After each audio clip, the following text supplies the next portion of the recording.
my boys, good morning. In this beautiful day, we're gonna talk about my Totem Master build, changes that GGG made in patch 0.3. In case you're new to my channel, know that this build I started in patch 0.1 and I started perfecting it over and over again. So this is very cheap, very tanky, very lazy. It's ideal for casual players and new Path of Exile 1 players because how easy it is to play, it's a good build. But in patch 0.3, GGG did multiple changes and I will address all the changes in this video now, so you will know if you want to play it or not.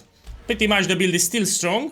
The biggest change that happened here, I will switch again to Shockwave Totem. So this build initially had Shockwave Totems, then I went with Ancestral Warrior Totem. Now I will revert to Shockwave Totem. This is simply because in patch 0.3, summoning Ancestral Warrior Totems will require a lot of endurance charges. And at the moment, I don't know how easy it's to generate those charges, so I will test. The moment the league starts, I reach the endgame, I will do some tests, see if it's viable to sustain Ancestral Warrior Totems. But until then, I know that it's a safe bet to go with Shockwave Totem. Yeah, so you need to understand, this will be a change. We no longer use Ancestral Warrior Totem in this version. We're gonna league start with Shockwave Totem, yeah? Now let's talk about the changes surrounding the Ascendancy, because we have some changes here. Some of them are big. So here for the notable answered call, it got buffed. So now it will grant one extra totem, and the spirits that the totem summon are more potent, more powerful, and they are instant. You summon the totem, now the spirit will spawn instantly, which is big. So you need to understand, no longer you will have 4 totems and 4 spirits. We're gonna have 5 totems and 5 spirits. This alone, it's a good buff that we have. So keep that in mind. Here for defenses, again, wooden wall. The totems will absorb 20% of the damage from hits. Yeah, so this damage mitigation, it's great. Now another thing here, Renly's training got nerfed slightly. So now it's 35% of best chance of block and not 40%. It will make sense in a second because they did some changes to block. And because they did some global changes to how block works, they also changed Turtle Charm. So this will no longer give you 25% less block chance and can block damage from all hits in the patch 0.3, simply because they reworked how blocking works. Let me demonstrate in a second. So we go here to the patch notes. It says here that Turtle Charm notable no longer grants 25% less block or can block damage from all hits while shield is raised. Instead, it now provides you take 30% of block hits and maximum block chance is 75%. And people don't see it, what happened here, and they say, oh, this is a big nerf. No, man, it's still a buff. So Warbringer will still have the best block in game because this is maximum block. So my boys, you need to understand that they did these player changes. So these are global, will affect all the characters. So player minion and master base maximum block chance is 50%, no longer 75%. Yeah? So they lower the block chance for 50%, and that's why all the block related modifiers got nerfed. Because now the cap, it's lower. But it also made the block more potent. So basically the Ascendancy that we have now, we can block damage from all hits. It's available to all the classes. But as a penalty, the maximum block chance will be 50%. Yeah, so previously was 75%. In the next patch will be 50%. But Warbringer in the 0.3 will still have 75%. So while other classes will have 50%, Warbringer will have 75% chance to block all hits. Now it also comes with that downside. Let me show you here. The downside is you take 30% of damage from blocked hits. This is not that big of a deal, and as a matter of fact, I will tweak the skill tree here for a lot of recoup and life regeneration. Also, we're using Rise of the Phoenix, yeah, that gives you a lot of life regeneration. It will be good, trust me. So this will be good, don't worry about it. We will gonna have a lot of regeneration, a lot of life, a lot of recoup. You will not feel 30% damage from blocked hits. Plus, there was a passive somewhere.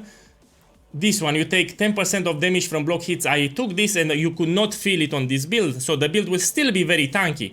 People got upset that they destroyed Turtle Charm. Turtle Charm is still very powerful. We still have a lot of block chance. I mean, if you use a Svalin, it will still increase it more than 75%. It will still be good, so don't worry about it. People also got scared, really trailing it's 45% and 40%. I explained, this is because they lowered block chance from 75% to 50 maximum. That's why they nerfed all the modifiers relating to block chance. Yeah. In order to balance it, but it will be easy. Also, keep in mind, by removing 25% less block chance from this one, we can free a lot of skill points. So a lot of skill points that had to balance that modifier out to reach our block chance will be freed, and this will give us more passives that we can invest elsewhere. So this is a great change, so don't worry about it. No? Basically, all the Ascendancy changes here are great. especially this one with better minions, because the minions will also be stronger. One extra totem is just too great now. So now we're gonna have 5 totems and 5 minions. I mean, it cannot get better than that. Now we need to talk about the Shockwave totem, because people got scared a lot here. So we have here, this is the first important line. Shockwave totem, Ancestral Warrior totem, Artillery Ballista and Siege Ballista. Now use your equipped weapon. It's very important. They no longer have their own flat damage, base critical hit chance, or base attack time. So this is the first thing that we need to understand. So scaling in the next page will go more into the weapon. As you know, with Shockwave totems, Ancestral Warrior totems, we would just focus on gem levels, and that's it. Because the physical damage, attack speed from the weapon and the other crap would get ignored. Now, this will no longer be the case. We're gonna use weapons with a lot of physical damage, possibly some attack speed on top. Yeah? And this will balance the nerf changes that happen to these gems. Because people, you know, started panicking when they see a lot of nerfs. Let me show you where it is. Here, for example. So because we're getting a lot of power from the weapon, GGG had to nerf the gems so they don't become overpowered. So now we have less attack speed for the base, it had 150%, it's still fine. We can balance it out. Slam now deals 30-66 attack damage at gem levels 320, previously 96-218, and people started panicking. Oh, this is a huge nerf. Oh, Shockwave Totems is unplayable. Man, they keep forgetting that now we get a lot of added physical damage from the mace. And this would get ignored in the past. In page 02 was ignored. Now it will be counted. That's a lot of extra damage. So it's still viable. When people say that Shockwave Totems are dead, they are wrong. They see this skill gem nerf and they say that it's unplayable. No, it's still playable without any problems. Now it's another thing here, while the Jagged Ground Eruption now deals a lot more damage. So previously 24-53, now 108, 237, that's a huge multiplier. Quality now has, so they last longer. And Shockwave Totems cannot itself create Jagged Ground, and supports no longer apply to Shockwave Totem. So yeah, Jagged Ground now, it will need to be created from another skill. Don't worry, I played this version even without Jagged Ground, it still kicked ass, was really strong even without the Jagged Ground support. But if you want to do the maximum damage possible, you want to trigger that Jagged Ground. And here I have an idea, I will use different skills on, you know, mob bosses. You don't need to use Jagged Ground on rares, on Magic Master Pack, just for mob bosses or unique bosses in general. We can trigger Jagged Ground from other skills, you know. While the totems do their work, you will apply Jagged Grounds from different skills that will get triggered by the totems, which by the way will trigger a big multiplier. So previously 24-53, now it's 108-200, so a lot of extra damage. So again, people said that Shockwave Totem is dead. They are very wrong here, very wrong, because we scale much more from the weapon, that balances out. And that's why they had to nerf it, yeah? So far with the changes that we scale more from the weapon and we have the Ascendancy rework here for Warbringer, the build is perfectly fine. Another thing that I want to talk about is this one, the Deepest Tower. This is drop disabled in the next patch. I mean, GGG realized that it's too strong, used it a lot of builds, so until they fix it, they just disable the drop, so you no longer could get it. In the next patch, we no longer can get the Deepest Tower, but no problem. You know, my version didn't use the Deepest Tower, only for maxing. I mean, if you want to push your builds to the limit, then yeah, we use a Deepest Tower, but the normal version of the build does not use a Deepest Tower, as you can see here. 1 second. Even here, Armor and Evasion, Helmet, Armor and Evasion. So don't worry about this, the build is still fine even without the Deepest Tower. Plus, if we drop the Deepest Tower, we'll drop a lot of skill nodes that we can invest elsewhere. Plus, I need to see the reward skill tree. So GGG reward this skill tree. I'm waiting for GGG to reveal it. Yeah, because it's problematic. I want to see the new progression of the skill tree, so I can make a video on it so people can league start. I will make a league start progression video step by step so people can have a good time in this game. Yeah, so Deepest Tower will use a rare helmet. But boys, now let's talk about another thing. We're gonna talk about the Resolute technique that will also get changed in the next patch. Don't worry about this too much. So now you know your hits can't be evaded, and this means that all your hits will hit with from the totems, and now they will change it into this one, the Resolute technique Keystone. Now grants accuracy rating is double instead of hits cannot be evaded. So accuracy rating will help us with the hit chance, and it will get doubled. Okay, so let me demonstrate a few things. So let's go to the Shockwave Totems, and we have here chance to hit somewhere. Yeah, so because I have this keystone, it's 100% everywhere. You see, a chance to hit 100%. Now look what happens if I'm gonna remove it. Go here, we remove it. Now we're gonna check again. So see, it's no longer 100%. So this is the accuracy that I currently have. By the way, I have not invested anywhere into accuracy. I mean, you can even get on your ring some accuracy, and it's still pretty high, and this will get doubled. So instead of 800 accuracy, I've had 1600, which pretty much will be 100 here, will close to 100. And if you need few extra accuracy, you can take it on a ring. You take one ring with 200, 300 accuracy and you're done. 100% hit chance. So this is not a big deal. I mean, it's not a game breaker. Already it's high and this will get double. So instead of 800, I'll have 1600. Don't worry. So this will not be a big problem as people think. Another thing that I want to talk here, it's about this keystone, Giant's Blood. For some reason, GGG tweaked it. I mean, Man Melee was already in a bad spot. People were complaining that Warrior sucks, Warrior is slow, Warrior is squishy. And GGG did a horrible thing here. Let me show you. So this is Giant's Blood. I want to comment on it. I don't know what GGG was thinking here. The Giant's Blood Keystone passive skill now halves the amount of life granted by strength. So pretty much, once you allocate this passive, the strength bonus that you would get, it will get halved. So let's say you have 400 strength, this will give you 800 life. Now it will give you just 400. So basically you will lose like 300, 400 life. I'm saying 300, 400 because in the next patch you will not need a lot of attributes like now. I mean, they want to focus more on the skill nodes and you know, gems and items will have a less attribute requirement.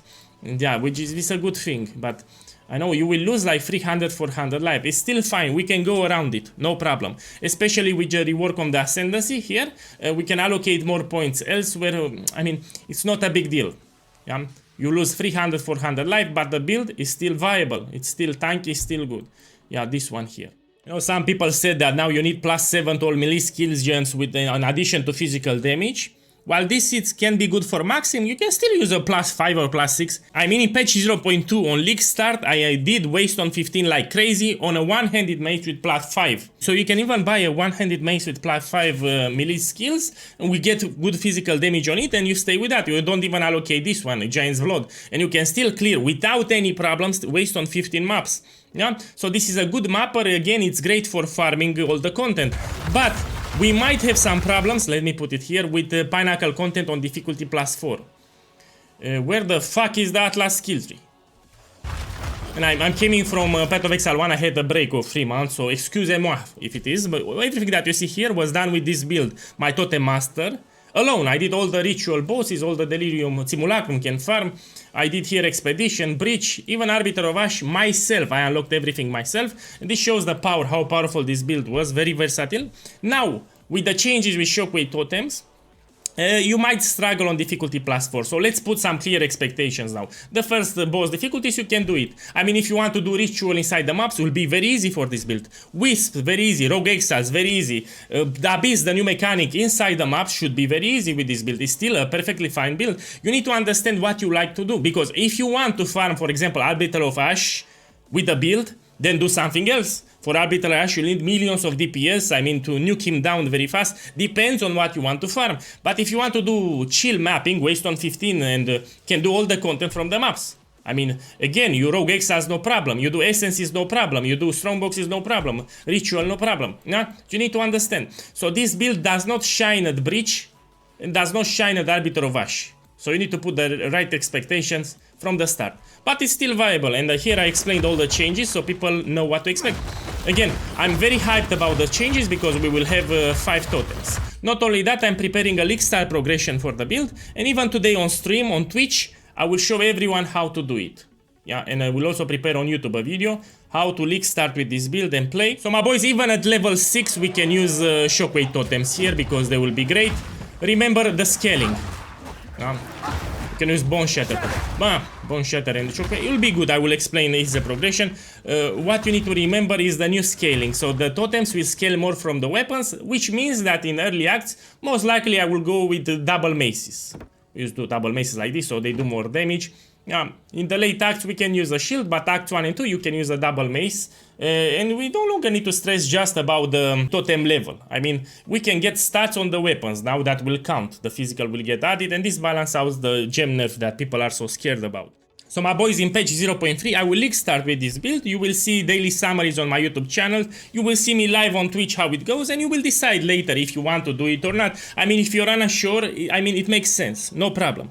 You can decide later after you see my videos if you want to do it or not. Plus I want to reach the end game and do some tests here with the reworked Ancestral Warrior Totem. And there are more changes that they added. I want to test everything. So I need to have a Warbringer. Maybe I will try even Ballistas on a Warbringer. It works. So Warbringer has good Ascendancy nodes that help even Ballistas. Yeah. So we will see how this goes. If you need help and want to see more about the build, consider coming into the shitty Discord server. And we're gonna have a good time. So here will be an info channel, but I will edit it, yeah? And here it's a chat channel where you can put questions, you know, POB, have problems, etc, etc. Well, enjoy the rest of the day, and good luck.